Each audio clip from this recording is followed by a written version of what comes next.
So welcome to the Compassion Consortium. I'm Reverend Sarah Bowen, and I'll be getting us started tonight for this special Animal Reiki event. We're so excited about this.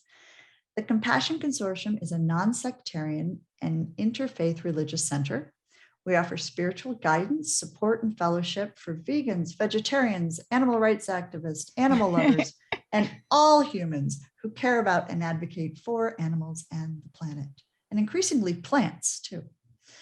The Compassion Consortium is interfaith, interspiritual, and interspecies. And so what that means is by interfaith, we mean that we acknowledge the value in all religions, spiritual paths, philosophies, wisdom traditions. By interspiritual, we mean that we recognize that underneath all of those wonderful traditions, there are common values of peace, compassionate service, and love for all creation. And by interspecies, we mean that we are deeply interested in how these values relate to everyone and everything that's on this planet. We welcome people of all faiths, people who currently don't identify as a specific faith. And if you already have a spiritual home, please know that we encourage multiple belonging. Let us be your spiritual second home, or I like to say your spiritual RV. Come along with adventures and journeys with us. We offer a Sunday service the fourth Sunday of every month at 4 p.m. Eastern. They're always a little different, but they include sacred music, interspecies spiritual practices, a guest interview, a look at compassion in action, prayers and blessings, and an interview with someone we think is really interesting. And October 24th is our next service. And the person we think is really interesting this month is Russell 11, who is a Unitarian Universalist. Let me start that over. It's a lot of U's and a lot of A's. Unitarian Universalist Animal Ministry Chaplain. So please join us on October 24th. We also offer additional events and classes and interest groups like the one that we have tonight. And I would suggest you save the date for December 7th at 8 p.m. On that night, we're going to have our next Compassion Consortium Compassionate Book Talk, which is with the book Vegan Voices, Essays by Inspiring Changemakers. And we'll have the editor, Joanne Kong, here, as well as contributing authors Jean Bauer and our own Victoria Moran.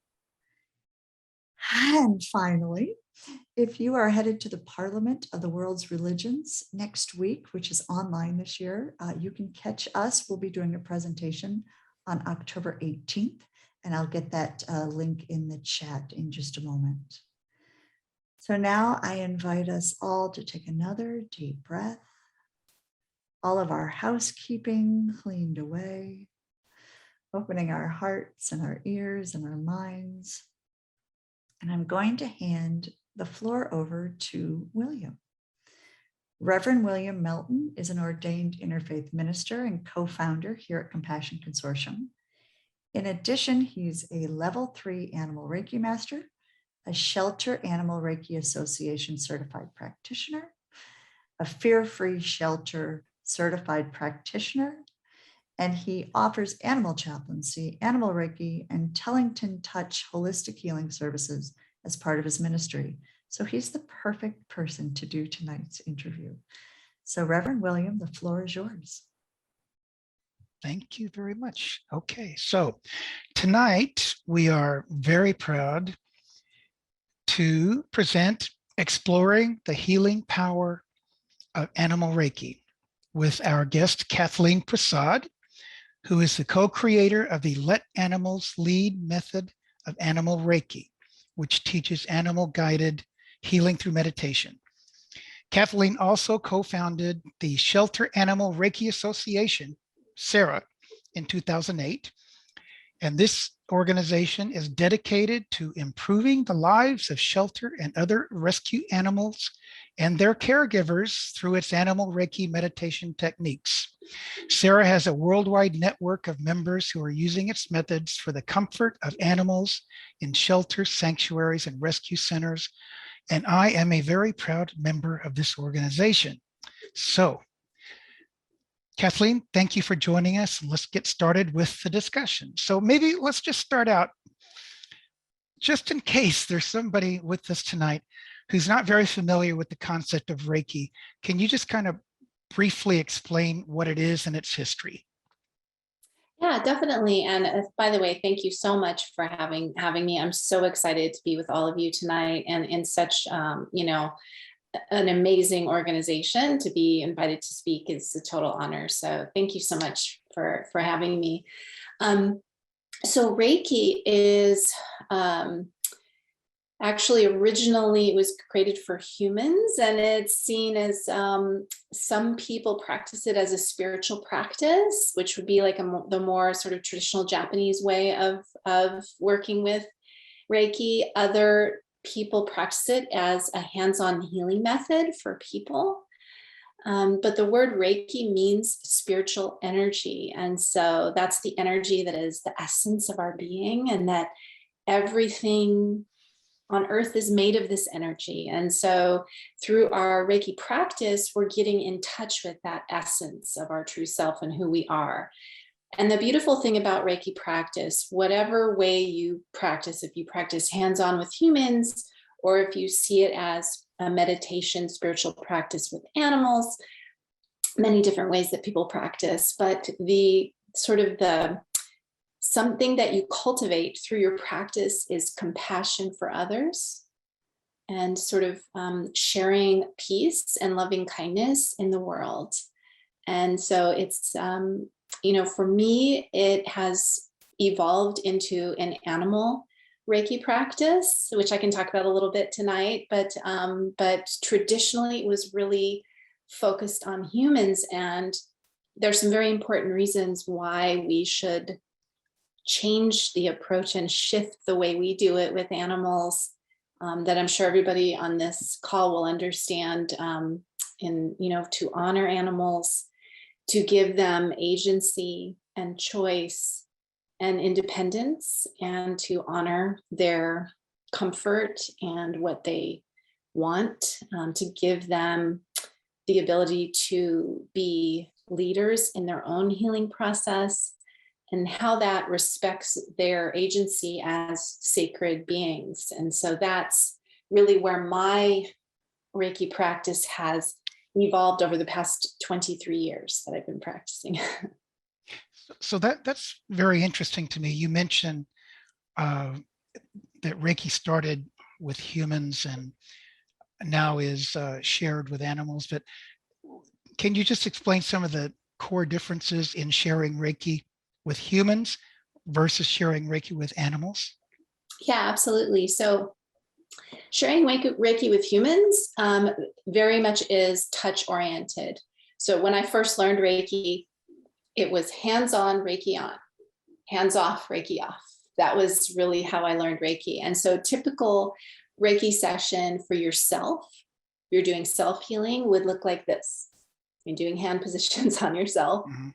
And then a typical session for a person would be that they would lie down on a massage table, and you would do hand positions on their body, starting at their head and kind of moving down the body.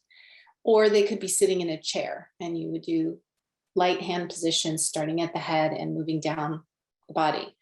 So that is really the primary teachings in a human Reiki course. And then, I learned at when I took my human Reiki courses, oh yeah, and you can do Reiki on animals and plants and everything else. You can Reiki your food before you eat it. They'd say, just, go wild, share this love and peace and compassion with everything in your life.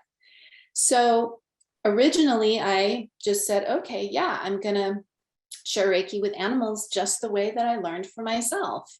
And I was volunteering walking dogs at my local shelter. So I went into my supervisor and I said, hey, I just learned this thing called Reiki, and could I practice with the dogs? And she's like, well, what is it? And I'm like, well, it's like very calming.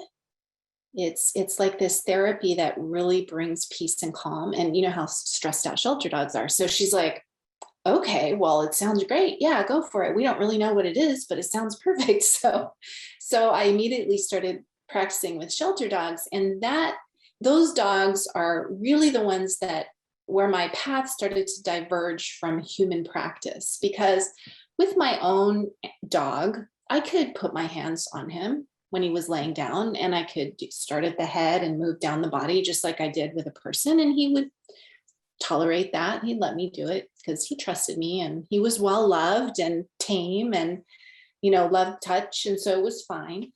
But when I tried to do this on the shelter dogs that were very, well, many of them had been abused by humans. And so hands were not seen as something positive. Hands can hurt you, is what they felt in their hearts when they would see your hands. Some of them had never had a positive experience or ever felt kindness from a human. And so for me to go over and start to do a therapy on them was very scary for them. And so I was having some dogs kind of tolerate my human protocol, and other dogs get scared and run away from me. And so that was where I was like, well, wait a minute. For me, Reiki helped to heal me of my anxiety disorder, which I had had since I was like 4 years old. And so I know how good it is for anxiety. Here's all these dogs with anxiety, but they don't feel comfortable. And so I had to stop and say, maybe I don't know best in this moment, and maybe I need to listen, and maybe they can show me a better way. Like, how can I gain their trust? How can I honor their choice and show them that I'm safe? And so that began this process of finding a different way to connect that wasn't touch-based, because there's just so much with touch and hands when you're talking about abused and traumatized animals. And so my practice moved into meditation. And that is more of a kind of an older Japanese practice of Reiki that some lineages teach today, but it's not as widely taught as and known as hands-on healing. And so, it just worked with the animals. As soon as I took the hands away, went inward with my meditation, I got a completely different response. And I found that if I allowed animals to choose to come forward instead of me always going over, to do Reiki to them, that they gained trust very, very quickly. And so that the way that it's evolved now, the way I describe, human Reiki is like hands-on healing for people. And animal Reiki is like holding space for an animal and allowing them to lead their own healing process. So that I'm learning through meditations, different meditations and techniques.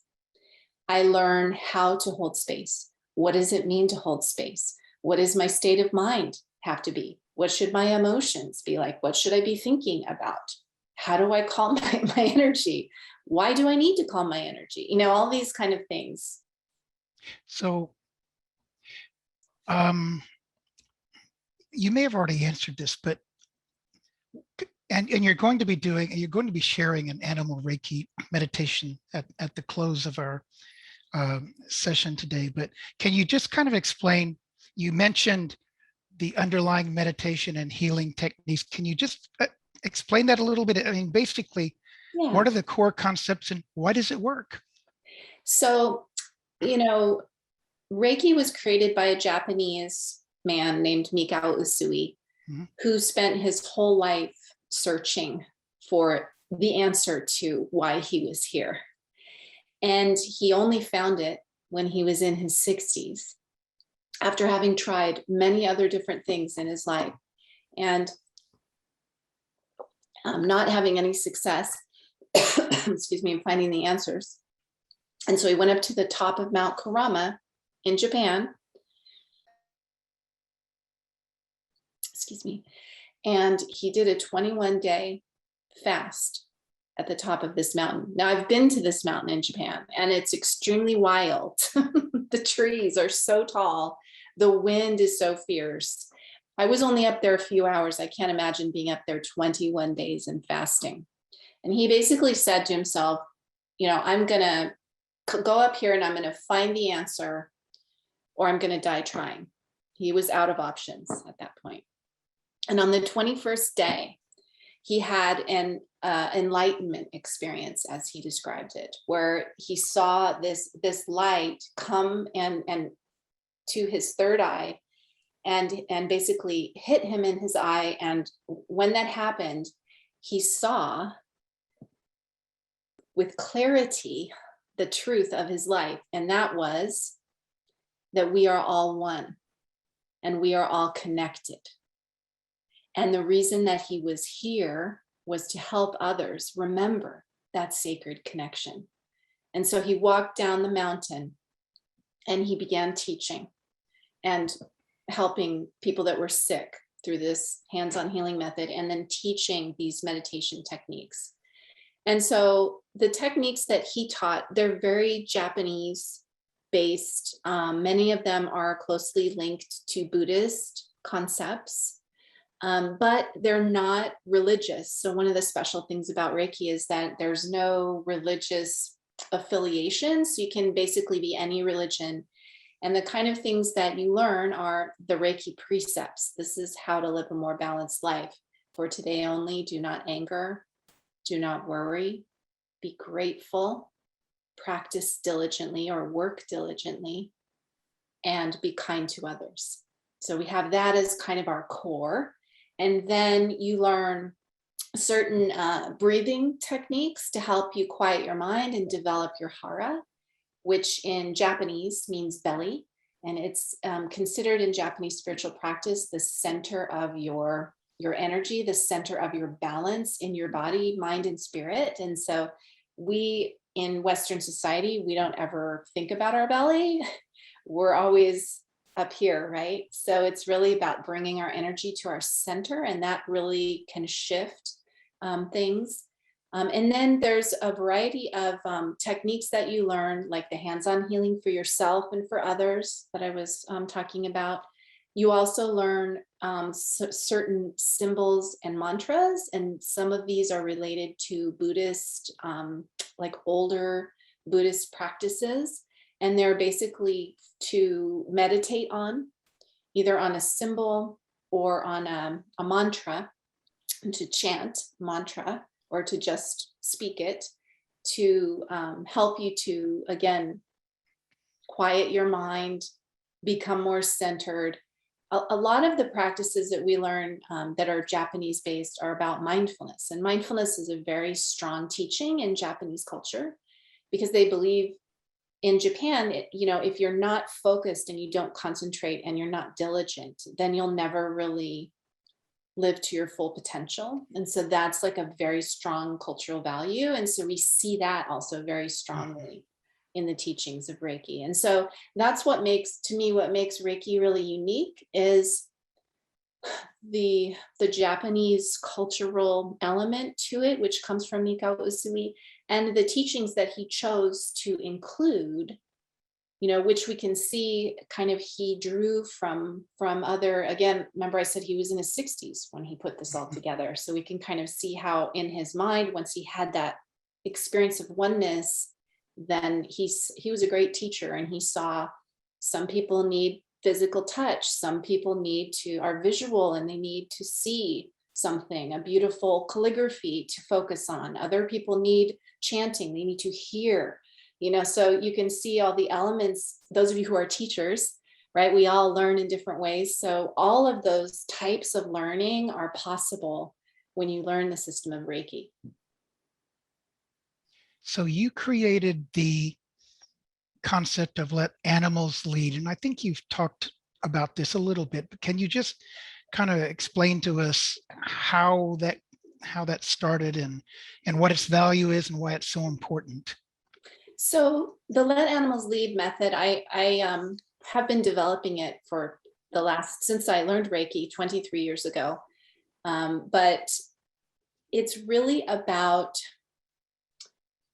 finding a way to give animals freedom, choice in the Reiki session. And also it's about shifting our perception to see animals as teachers. And so a lot of times if you think of, oh yeah, I'm a Reiki practitioner, you think of, I'm the healer and I'm going to go help, with animals, they bring so much to the connection. And so I realized if I just see myself as the healer going in to help them, then I'm missing 50% of what's happening, or more, actually. A lot of times animals, even if it's like the most sick, weak shelter animal, they have more to teach me about life and spirit and what it means to heal than a healthy animal a lot of times. So to see the animals, shifting our perception to see animals as teachers is really central. And also something that's really important, I've talked a little bit about mindfulness, so just really learning to be present with an open heart with animals, but also to think about, and this is a really important question that I ask all my students in level 1. You have to ask yourself, if you want to do this healing modality, stop and ask yourself, what does it mean to heal? What does that mean to you? Because the answer that you give to that question is going to affect what you're doing with the animal and why you're doing it. And I think in our culture, healing means curing or fixing a problem. Actually, it means taking a pill and suppressing the symptom and not worrying about what the underlying cause was. Like, let's face it, we take an Advil and we're like, I'm healed, right? So it's really, healing has gotten, in my opinion, in our culture in modern times, the word healing has gotten watered down and is very surface. And so we need to go back to the origins of what it means to heal. And if you look at the word heal, it means to become whole. And so a big piece of what we're doing in the Let Animals Lead method is we are learning to see the wholeness in difficult situations. So that means if I am looking at an animal at a shelter who, let's say they have mange, and so they've lost all their hair and they're all swollen and uncomfortable, and maybe you could see the ribs because they've been neglected where they came from, and they look uncomfortable, and it's just right, your heart goes out. It's just really hard to see. So if I'm looking at that dog, what my human eyes might say is, oh, that poor dog, look how sick he is. He doesn't feel good. He's skinny. This is so awful, right? But if I look with my Reiki eyes, I want to look deeper than that. And I want to see their light, their Reiki, their spiritual energy, their spiritual essence. I want to look deeper and see that beautiful essence. Because it's really important for us to be able to see that animals are not defined by what's happened to them, by the trauma that they've experienced, by the terrible things somebody did to them. That does not define who they are. Nothing can dim the beautiful light that is that animal's essence. And so a big piece of Let Animals Lead is being a mirror and reflecting back that perfection to the animal in their weakest, most difficult moment of suffering. And that is such a huge piece of helping them get well. Yeah. So the way I see it is the animals are going to heal themselves, and we're going to hold a space for them to do that more easily. I don't see myself as healing them. I think that I volunteer at the Tamerlane Sanctuary on weekends, and I share Reiki with the animals there. And I feel like I'm making a connection with their soul, which I think is what you were just saying. Mhm. I think we view it the same way. I really feel like I am making a very deep connection when I spend time with an animal with their soul. Mhm. Absolutely. So tell us about Sarah, and how did that come about, and what do you do there, and what are your activities? And just tell us all about Sarah. So Sarah is my passion project. So my company where I do all my teaching and I have my students and I'm always, writing manuals and books and everything, that's Animal Reiki Source. That's kind of my company. But my passion project is helping rescued animals. So back in 2008, my co-founder, Leah D'Ambrosio, and I co-founded Sarah to create an organization of dedicated volunteers who share the passion to help rescued animals. So that would mean animals in shelters, also animals in sanctuaries and other types of rescue organizations to help them. My vision was to really make shelters a peaceful place and to have sort of my army of kindness ambassadors, because that's kind of what I see. If you're a Reiki practitioner, you're an ambassador of kindness and compassion. And so to see those ambassadors go out into all these organizations, and it was my dream that every shelter and sanctuary would offer Reiki to their animals. Because, you can have a shelter that does everything right and they have good food and they have warm rooms for the animals and they're giving them food and they might even have trainers come in and help train them and they have people come and play with them. But there can still be, the animal can still feel alone and can still feel lost. And this is the peace that Sarah can bring. There, like you said, that soul to soul connection. It's reminding us of our essence, and our essence is we are all connected and we're not alone. And that feeling for an animal who's been abandoned or isn't with their family, to touch their spirit and their soul and remind them that you're not alone and I'm here. I'm listening and I'm here for you. And I'm not focusing on what's wrong with you. I'm here seeing how beautiful you are. And I'm so grateful to be with you in this moment.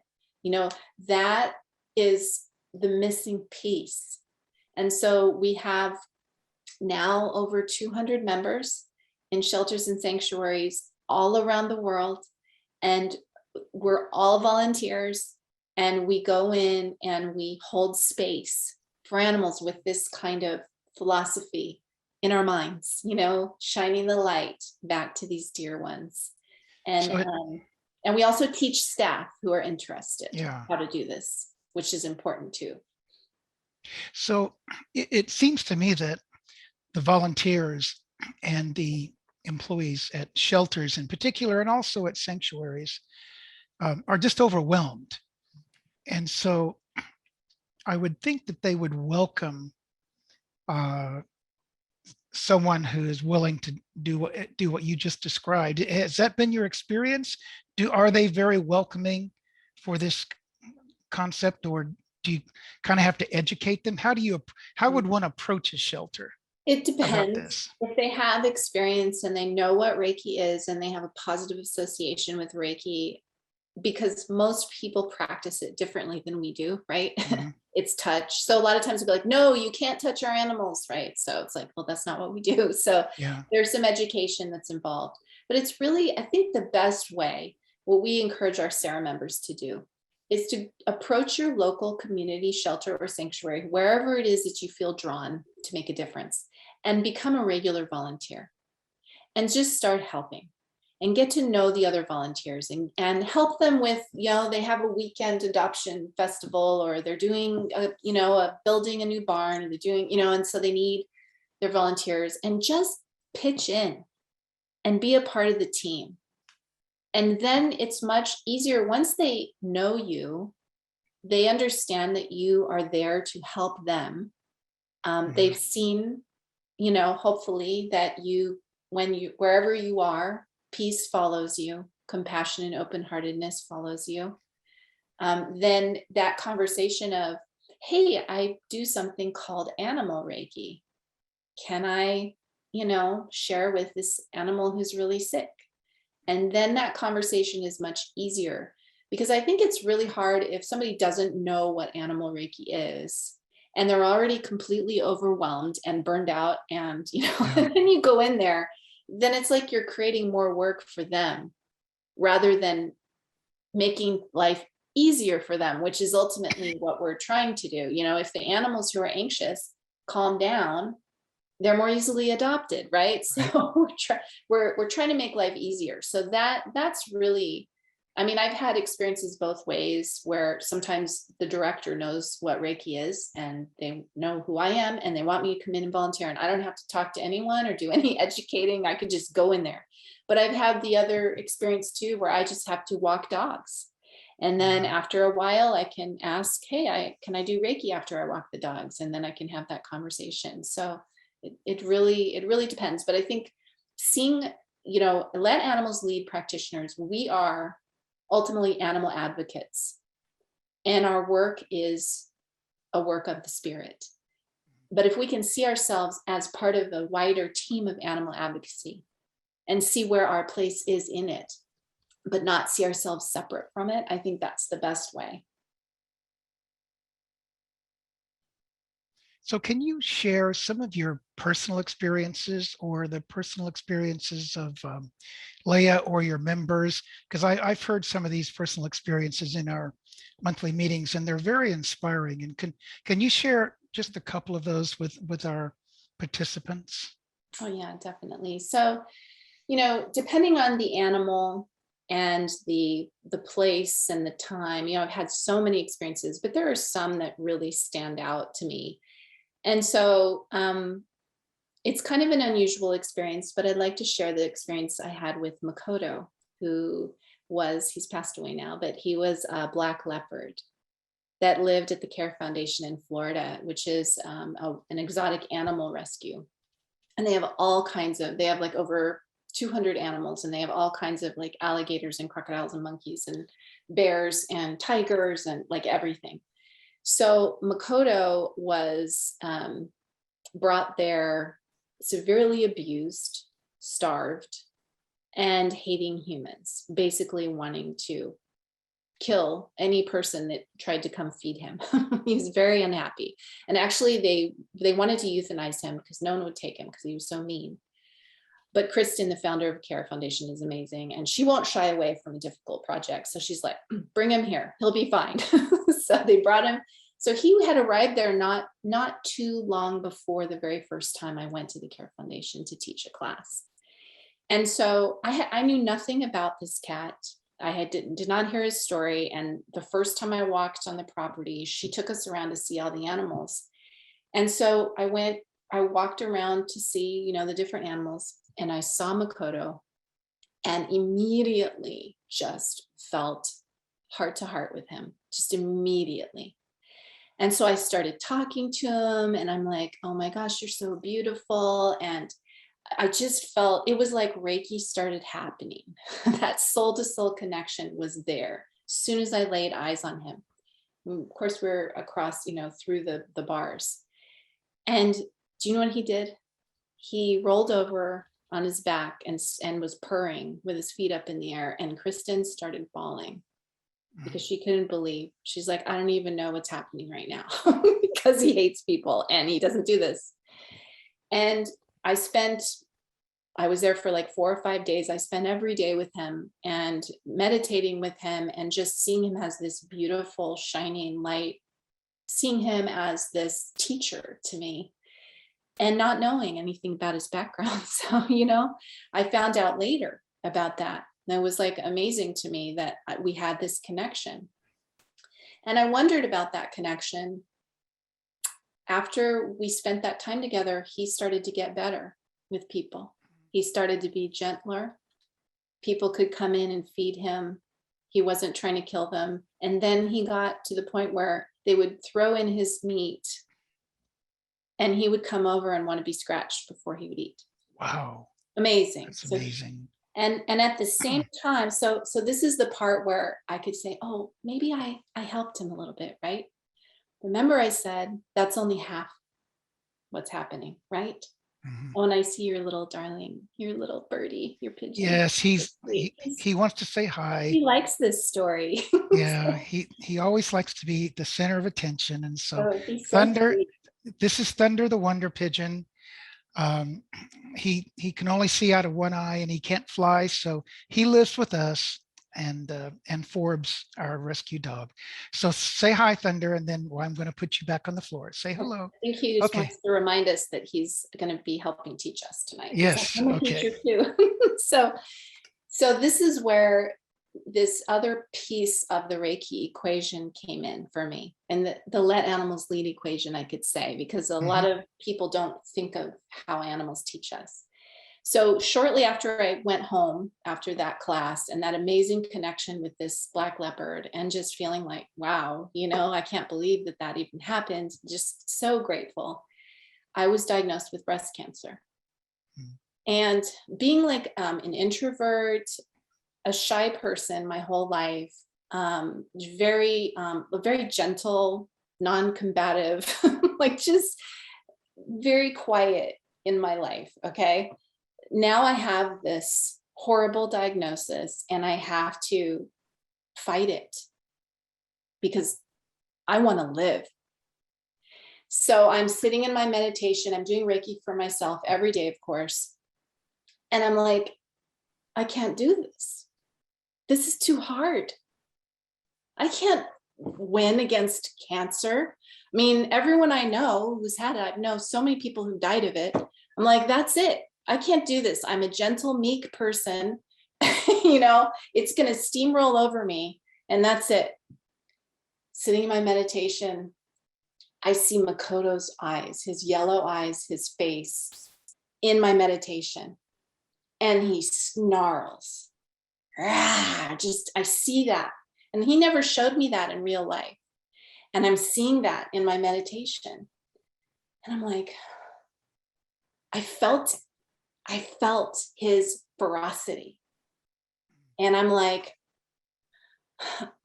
if I could be like Makoto, I think I can beat this. Like his fierceness came through to me. I felt it physically in my body, and it awakened that part of me that was strong enough to fight. Wow.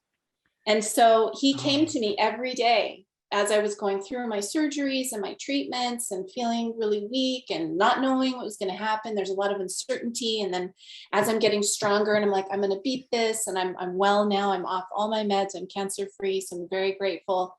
He was with me he just appeared every time. And so it's like, wow, like if I hadn't met him, like, would I have remembered that I'm strong enough? Yeah. Like, it's a question I ask myself. So I think there's so much to this soul to soul connection, as you talk about, that, like, why do animals come into our lives? Like, they are here. It's not just us doing something fantastic and helping them. It's them blessing us with their presence and giving us a gift if we are willing to hear that gift or to receive it, if we can be open to receive it. And so when I talk about, in Let Animals Lead, that's a huge piece of what we're doing, is recognizing these kind of blessings and gifts, and how animals awaken us to our strengths, and they awaken us to parts of ourselves that we forgot. They bring that to us. Well, thank you. Thank you so much for sharing that with us. We're actually receiving some questions, so maybe we should give the participants an opportunity. While I'm finding the questions, Sarah, I did want to put Kathleen's books into the chat. And also, I will add those in. And okay. I've also just opened the chat room. So that's available now if anyone would like to chat a question in. And while we're putting your books into the chat, can you just briefly, for those who are interested in learning more, I mean, obviously, I would recommend that they read your books and that they go to your website. Just what is the best way for two questions. What is the best way for someone to learn from you and apply this? And the second question is, can anyone do this, or do you have to have a particular mindset or particular thing going on in your head to be able to do this? So So I'm going to start looking at the questions, but can you just tell us a little, elaborate on that a little bit? So I think, getting a Hello, getting a Thunder. getting a book is a great place to start. And I love to write. I'm a prolific writer, so I have, like, I don't know, a lot of books. So you have a lot of choices, one on horses, one on dogs, a lot of them general ones. My newest book is an animal Reiki meditation journal, where it gives you a meditation to do with your animals and then has you write about sort of what happened, like helps guide you through what's happening. There's a lot of books. That's a great place where you can kind of dip your toe in, and it's not a lot of commitment. You can kind of see, what is the philosophy? Does this resonate? Do I like meditating with my animals? That kind of thing. I would say, probably 5 years ago, I would have told you, well, you have to love animals to do this method. But I actually had a woman take one of my classes at an animal sanctuary about 5 years ago. And she introduced herself by saying she didn't like animals, and her daughter-in-law forced her to take this class. I'm like, oh, wow. Well, this is going to be interesting. But what happened was one of the cats there had just lost his person, and so was living at the sanctuary now and hadn't been socializing with the other cats and wasn't eating well and was just kind of depressed. And this cat came and sat with her in every meditation, wouldn't leave her side. And she'd never bonded with an animal before. And this cat melted her heart. I knew on the second day when she was still sitting with this cat in meditation, and I saw tears streaming down her face. I'm like, yes, she loves animals now. That's cool. So That's by cool. the end, she's like, I've wasted my whole life like not knowing about animals. I like, she was just like speechless from the animals. So animals can change hearts and can change minds. Yeah. And those of you who are vegan or newly vegan, you've heard those stories of how animals have changed people's hearts and minds about their diet. So you know that this is a thing. And so I think really you just have to be open and be willing to be curious. That's really it. Cool. So I've got a couple of questions here. I'll read them. The first one is there an attunement necessary for animal Reiki like for human Reiki?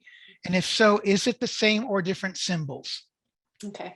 So the attunement is one of the teachings that Usui gave. I call it a reiju. That's the Japanese word. It means spiritual blessing. And there's a lot of different teachings about what it is and what it does. Some people believe that you have to get the attunement to turn Reiki on. I don't believe that personally. So for me, you can read my book, do the meditations, not have an attunement, and have a great experience with animal Reiki. The practice is the most important part. But if you want to be a certified practitioner, to me, these reiju are part of the teachings.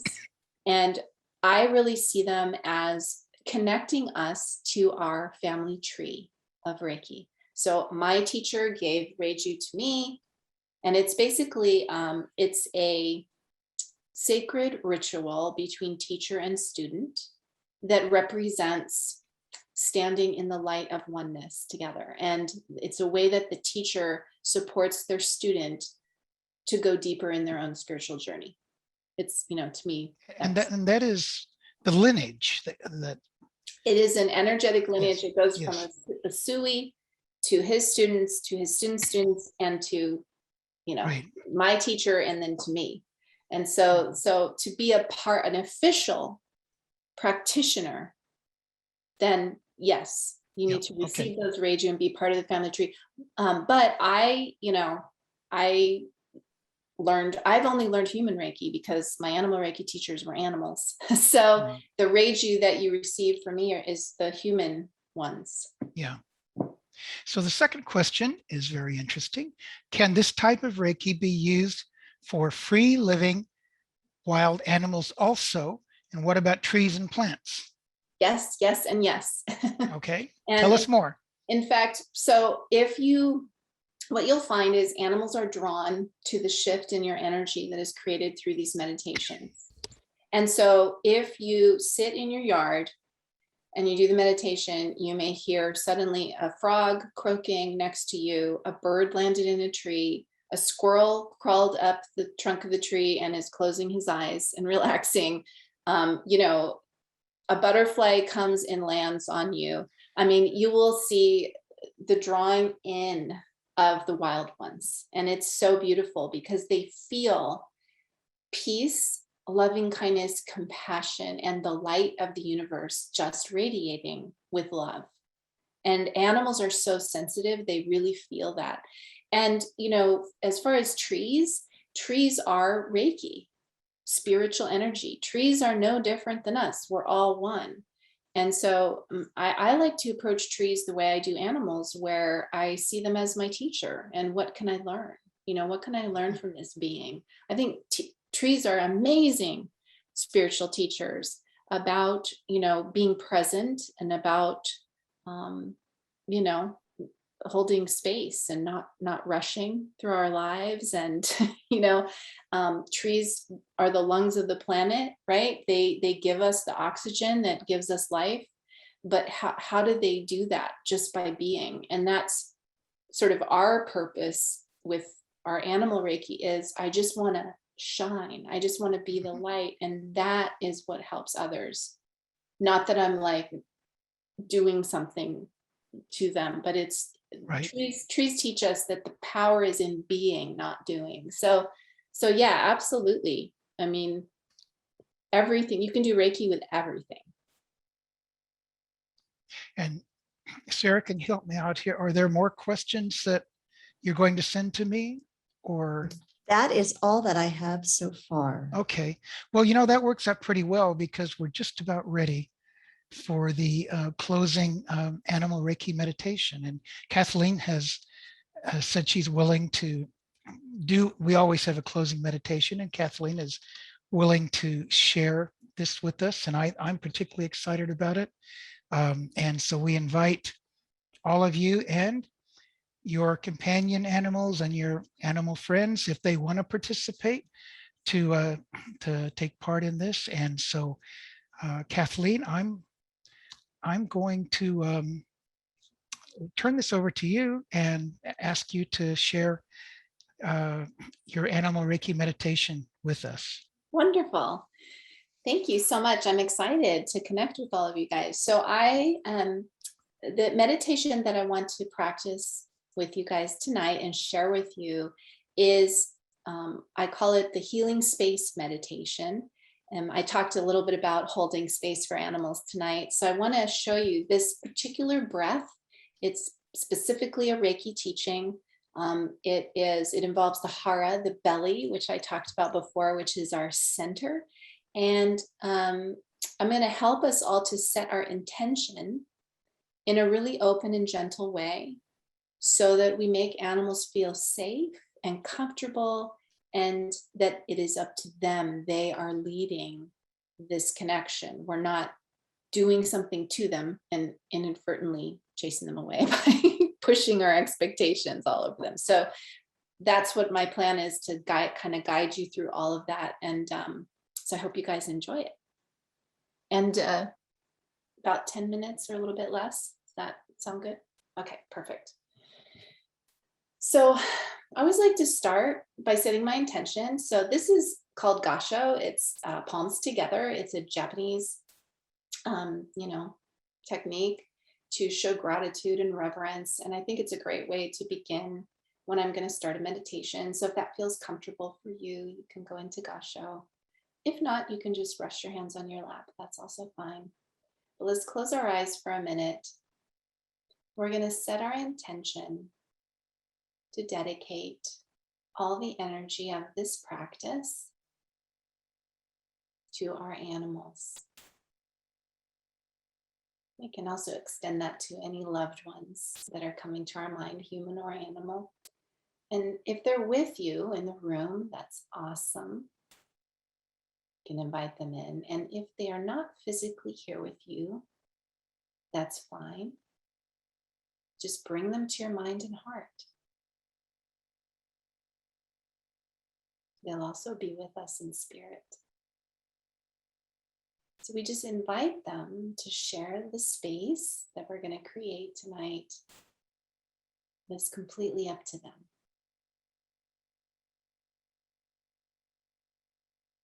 And we're going to rest our hands on our laps, palms up or palms down. And I want you to just allow your mind, bring your mind to your breath, and just breathe naturally for a moment and let the mind follow the inhale and the exhale. Feeling the air as it touches your nose, as it fills the lungs. Just follow that breath for a moment.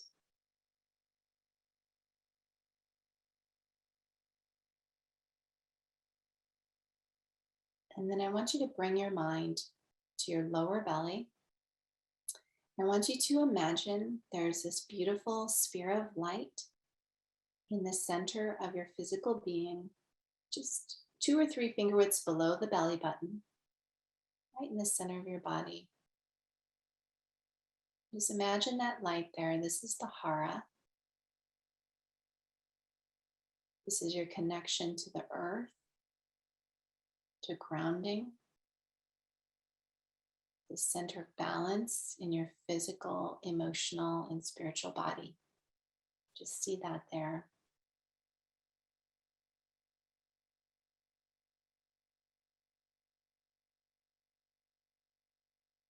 And now we're going to breathe, and we're going to allow our minds to follow the breath.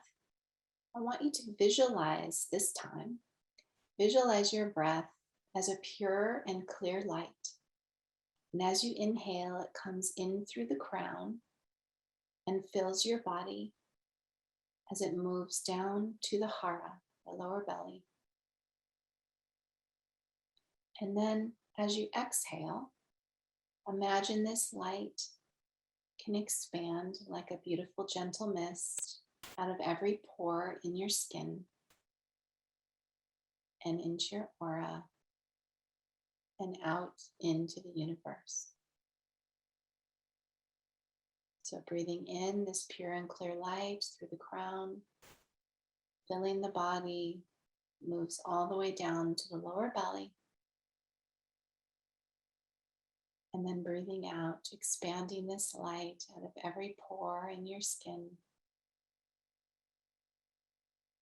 and out into the universe. And breathing in and breathing out at your own pace. Just let go of everything except the movement of that light. Allow your focus to go inward. Breathing in the light to the belly. Breathing out, expanding this light. Breathing in, connecting. Breathing out, expanding.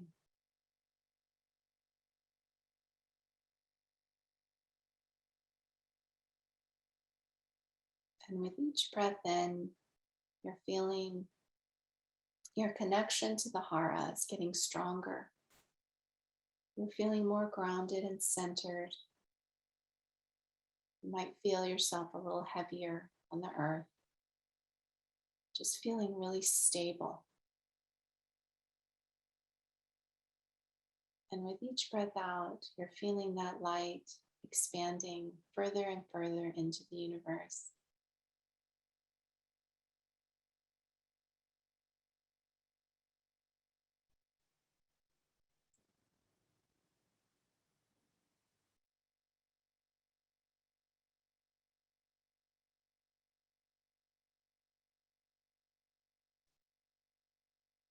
And then relax your breath for a moment and feel yourself sitting in this beautiful bubble of light. Light filling your whole body, expanding all around you. And imagine that this light can kind of soften your physical edges a little bit. You are the light. You're no different than the light of the universe. So just imagine that you can shine.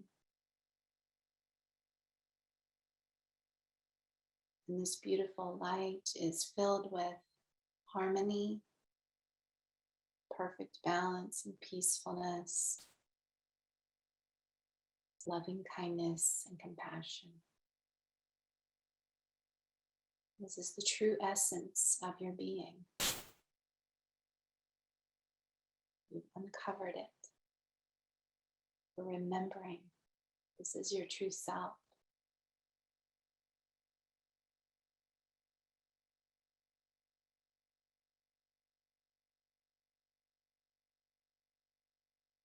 And we can just hold this beautiful light as an invitation to the animals in our lives, the animals sitting with us, and the animals who touch our hearts and our minds.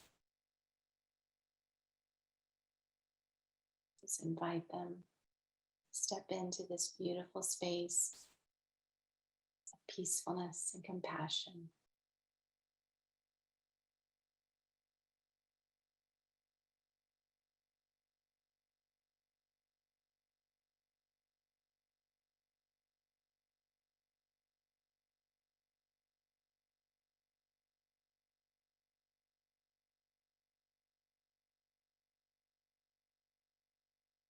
So bringing our hands back into Gassho, palms together.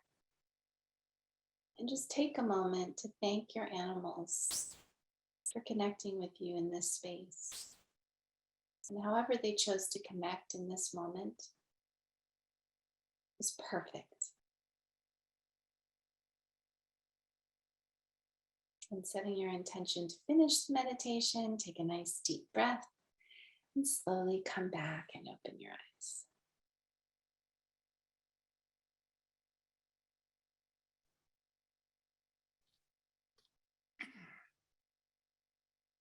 Thank you.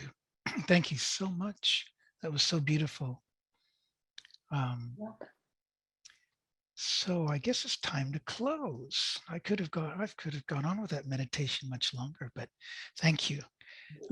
And now I'm going to ask Victoria to close for us. Can you do that, Victoria? Absolutely. Okay. Kathleen, that was just exquisite. Thank you so, so very much. So Reverend Sarah is going to put our donate button in the chat. We can make these wonderful programs available to you through your donations, which we appreciate very much. And I'm going to close with a prayer that is attributed to Dr. Albert Schweitzer.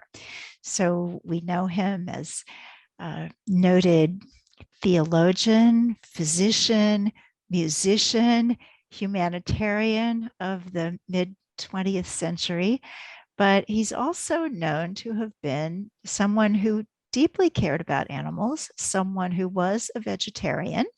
And interestingly enough, he wrote a letter, handwritten, to the late J. Dinshaw, founder of the American Vegan Society, explaining to Jay that even in the circumstances in which he lived in some very, very remote parts of Africa, he was vegan to the extent that he was able. And that letter actually is at the new American Vegan Center in the historical district of Philadelphia. So if you've got a trip to Philly planned, there's something to see. And here is Dr. Schweitzer's prayer for the animals. Hear our humble prayer, O God, for our friends, the animals, especially for animals who are suffering, for any that are hunted or lost or deserted or frightened or hungry, for all that will be put to death. We entreat for them all thy mercy and pity. And for those who deal with them, we ask a heart of compassion and gentle hands and kindly words. Make us ourselves to be true friends to animals, and so to share the blessings of the merciful. Amen, Amen. And so mote it be. So that brings our service to a close. I want to thank everybody for joining us. And Kathleen, thank you so much. That was just wonderful. So I guess that it is now time to say goodbye. We hope you will join us again. First time being October 24th. All right. Good night, everybody. Good night. Thank you.